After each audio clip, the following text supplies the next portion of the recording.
অনেক সময় আপনার মনে হবে এই লোক 2024 সালে সেরকম খ্যাত কেন? আপনার ছেলে, আপনার মেয়ে, আপনার ভাই, আপনার বোন, আপনার কন্যা, আপনার ঘরে যে নারী এবং পুরুষ আছে, উভয়ের নির্লজ্জতা যেন দূর হয়, আপনাকে সতর্ক হতে হবে। আমাদের অনেক মুরব্বীরা আছে বিয়ের দিন কি করে, আচ্ছা আজিয়ে ফোক কর, কথা জোরে বলেন না, ঠিক কিনা? আপনি 365 দিন তাকে আটকে রেখেছেন, একদিন তাকে ছেড়ে দিয়েছেন। আপনার ঘরে মেহেদি অনুষ্ঠান হচ্ছে, ছেলে মেয়েরা সবাই একসাথে বসে আহা,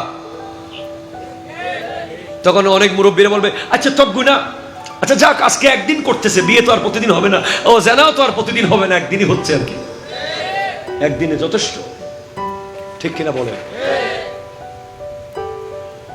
অনেক সময় বাবা মা ভাই বোন একসাথে সিনেমা দেখতে বসে যান, ঠিক কিনা বলেন? অনেক সময় সংবাদ দেখতে বসেন, যেই মাত্র সংবাদের মাঝখানে অশ্লীল কোনো অ্যাড চলে আসে, নারী পুরুষের কোনো অশ্লীল দৃশ্য চলে আসে, সাথে সাথে টেলিভিশন অফ করে দেওয়া উচিত, অথবা ওখান থেকে উঠে চলে যাওয়া উচিত।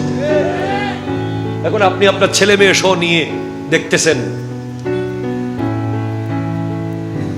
সিনেমা দেখতেছেন, নাটক দেখতেছেন, ঘন্টার পর ঘন্টা, ছেলে মেয়ে বাবা মা একসাথে বসে, কাকে কে লজ্জা শেখাবো?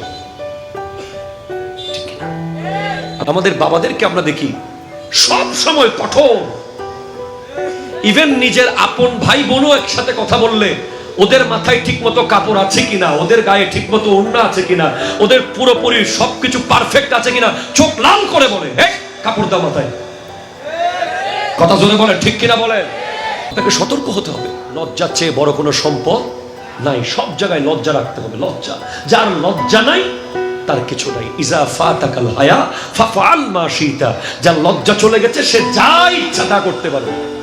এই যে লজ্জা, আপনি বিয়ে বাড়িতে যান, আপনি মেহেদি অনুষ্ঠানে যান, আপনি মেজবানে যান, আপনি আত্মীয়র বাড়িতে যান, আপনার চোখ থাকবে নিচে, তখন বুঝতে পারবে এই ছেলে তো বংশীয় ছেলে, এই ছেলে আদবওয়ালা ছেলে। চোখের উপরে ডিপেন্ড করবে আপনি কার পোলা, চোখের চাহনি ডিপেন্ড করবে আপনার বংশ কি, চোখের চাহনি ডিপেন্ড করবে আপনার লেখাপড়া কি, চোখের চাহনি ডিপেন্ড করবে আপনি কত সম্মানিত ব্যক্তি, আপনার ওয়েট কেমন, আপনি কি মাত্রা নাকি ব্যক্তিত্ব সম্পন্ন, সেটা চোখ প্রমাণ করে দেবে, ঠিক কিনা? কথা ধরে বলেন, চোখ একেবারে তুলবেন না। আপনি কি জানেন ওই আরবের এক অন্ধ ব্যক্তি, যুবক, এক আলেম বলছে আপনি কি চোখের জ্যোতি ফিরে পেতে দোয়া করেন না আল্লাহর কাছে? বলে না। আপনি দোয়া করলে তো চোখের জ্যোতি ফেরত পেতে পারেন। বলে না, আমি চোখের জ্যোতি চাই না, দোয়া করি না। কেন? আপনি পৃথিবী দেখতে চান না? না না না। কেন দেখতে চান না? কারণ আমি কবরে গেলে আল্লাহকে বলবো, আল্লাহ আমি তো অন্ধ ছিলাম, এজন্য হলেও একটু আযাব কম দাও।